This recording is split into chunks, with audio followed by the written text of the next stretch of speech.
Hey everybody. Um, I was supposed to make this video on Friday after the back-to-back appointments from Wednesday to Thursday of last week, but I just got tired. I've been really sleepy. Um, Getting ready to get a recliner put in the room so that I can sleep at an incline. I have noticed that since I've noticed when I go to the doctor's office and I'm laying on the bed and it's at an incline, I fall asleep, guys, within seconds of being there. Excuse me. Especially if my hubby comes and Kennedy's with him, or if I leave Kennedy with somebody, I'm asleep. Like I just fall fast asleep. So my bed is no longer comfortable. Pillows don't help. Nothing helps. But anyway, before I get into the appointments last week, I want to show everybody what I'm eating. Y'all, and it's so good. It is the summertime, so don't judge. A big old watermelon. I'm taking scoops of watermelon. Um, and the juice was just sitting there, so I just couldn't let it, drain off my watermelon. Anyway, so last week we had Wednesday. The appointment was for the heart and blood flow of both twins, especially twin B.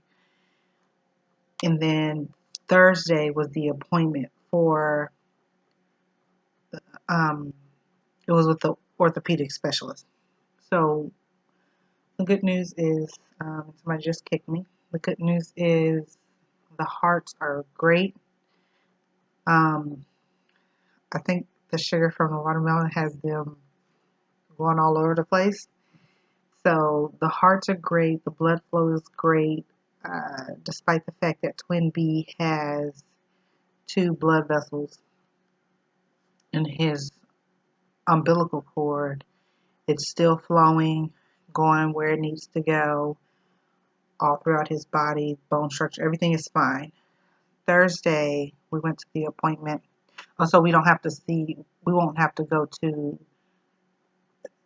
I think it's called I don't know what the specialist term is, but we got a cardio echo sonogram, but we won't have to do that anymore because the heart is fine. On Thursday, we had an appointment with the orthopedic specialist. That was terrible. The specialist didn't really help us. I just felt like he rushed us out of the appointment because the baby isn't here and there's not anything that they can do.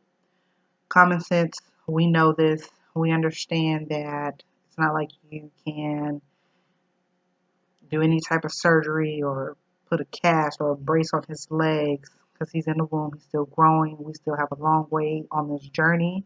We get it, but there's something called compassion and you could show it. We walked in and he said, well, let me pull up your sonogram pictures and take a look at them. He literally looked at them for 3 to 5 seconds. It was no more than 5 seconds. Closed the computer down and said, well, it's really not much we can do since, no, he said, it's really not much we can do until he's born. I said, and I'm thinking in my head, like, I have a list of questions I can't even get answers to because he's already starting off on the wrong foot, and I can already tell he's not going to answer any of my questions. So he said, we can't do anything until he's born. And if you want, I can come check on him once you give birth, since you're giving birth at this hospital. And he said, if I'm working that day, it's no problem for me to run upstairs. If you have it on the weekend, if you're still here on a Monday, fine, I can come up. I'm like, how rude. I just didn't understand. Like, you may see this all the time or see different deformities, deal with different patients that have orthopedic issues. But this is my first time dealing with this. Not only is it my first time, I'm pregnant, I'm emotional, I have so much going on in my head. Um, I was expecting more something along the lines of, well, this is what I see. Typically, when I see this, it could be any number of these things. It could be A, B, C, or D. We don't know. We won't know until he's born. We also want to keep monitoring him as the pregnancy goes on to see the rate they're growing, to see, um, if they stop growing or what's going to happen with his bones. That's typically what we look at. I mean, I didn't get any of that. That's kind of what I was looking for in the appointment, and I thought that that's what was going to happen, but it didn't. Um, so I proceeded to ask a question.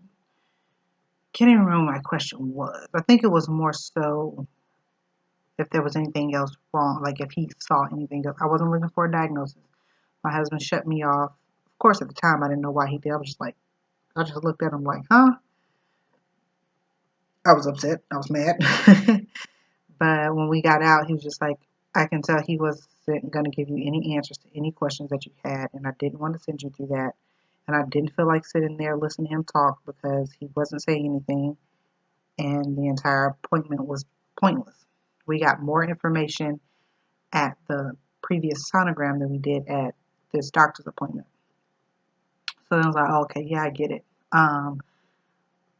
But me being sassy, I was going to force him to answer my questions. That's how I thought in my head, but whatever. So needless to say, we still don't know what's going on.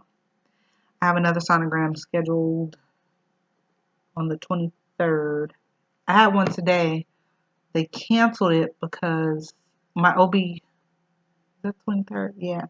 My OB canceled it because since we do have issues, they're going to keep me at the specialist that gave us all the information the first time. So there's really there's nothing that my OB can do other than deliver the baby, which is understandable, and check all the other stuff. So the next appointment is coming up on the 23rd for the ultrasound, and they're going to check the length from from 20 weeks when we first got it all the way up to now, and just kind of go from there. I did instruct them and tell them, do not send my lab work over. Just send it to my OB. Don't send it to the orthopedic specialist because I don't want to have anything to do with him. We are currently searching for an orthopedic specialist. I have joined a support group for lower limb deficiencies. And then my OB did tell me today, I think I've mentioned this a couple times, but his bone structure everywhere, even including his legs, everything is good. He does have both bones, they're just really short. And I just asked every doctor that I run into, I asked them that to make sure that it's a consistent find and a consistent read across the board. So he's the third doctor that has said that. I've joined a support group. They've been very helpful. When I say they've been very helpful, they've been more helpful than that last doctor's appointment on Thursday. Another thing I was looking for in the doctor's appointment was for him to say, you will be faced with some of these challenges, or some of these options. Some of these options. This is typically what I didn't get anything, but anyway, the people in the support group kind of helped and gave me a guiding point on what to expect. Also, why some people may have went the amputation route, some people went the route of saving limbs, and it just opens up my mind to many different, scenarios and things like that. I've connected with two people that typically, I said this in the last video, typically it's either the left leg or the right leg. So there's an imbalance, and that's a huge issue. And then they're missing either the tibia or the fibula. I've connected with two people that have the same situation as my son. Both bones legs are both the same length. So now I kind of really know what to expect going forward dealing with his issue. Because the bilaterals are very hard to find and very rare. Or you'll find a bilateral where one leg is longer than the other leg or whatever. So that has been very helpful. They've just given me advice on what to do, how to handle my emotions. Just letting me know, it's okay to cry. You're gonna cry. Um, and typically, from what I've heard, most people say you typically typically go through that emotional roller coaster until you start when they're first born, until you start seeing like, hey, they actually really learn how to get around because they don't know anything else. It's not like they were born with feet and then they were taken away. They learn how to adapt because that's all they know. And then, typically once you see that your child is okay, then, your emotions tend to ease up. And then they start back over again when you go through the first surgery or whatever the case may be. But they've been so helpful. And I'm really grateful for that group. My OB gave me two doctor offices to try. And they are located, both of them are about an hour and a half away from me. I found one online that's about 2 hours away. I found one in Florida, several hours away, in Ohio. So I'm still searching. I've been in contact with um, two doctor offices. So I'm just really trying to get comfortable with somebody. That way, once they're born, the process and the transition can be a little easier because I already know who's getting my paperwork, who I'm talking to, what are next steps. I'm comfortable with this person. This person's comfortable with my situation. I don't want to look for that person when the baby's here. It's just because I want to enjoy my child, you know, um, my children, all three of them. So other than that, I don't have anything else for you guys.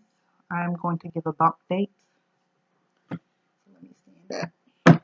I don't think I've showed my belly since I've been pregnant. Y'all. So this is 22 weeks.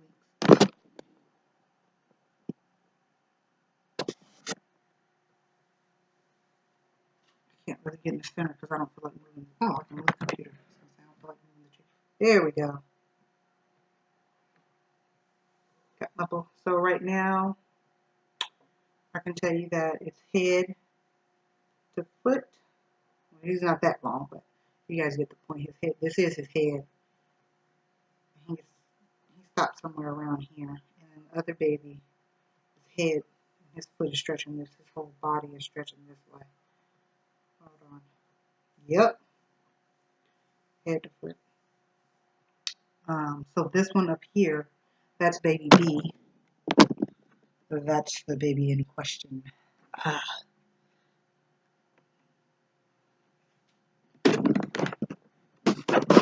And typically that's how they lay, head to foot, head to foot. Sometimes, even on the sonograms, you can see where they shift. And I can feel when they shift because it hurts because it's not enough room. So you have a head and a head. And maybe he wants to be over here and he's trying to get over here. Like that is the worst. Because it takes them a while to get there. It's not quick. It's not like it's just, oh, you move. They don't have room for all that. So it takes them a little minute to get there. And I feel every bump, elbow, knee, everything. So, other than that, I'm going to get back to my watermelon, lay on the couch, and watch HGTV. Talk to y'all later. Bye.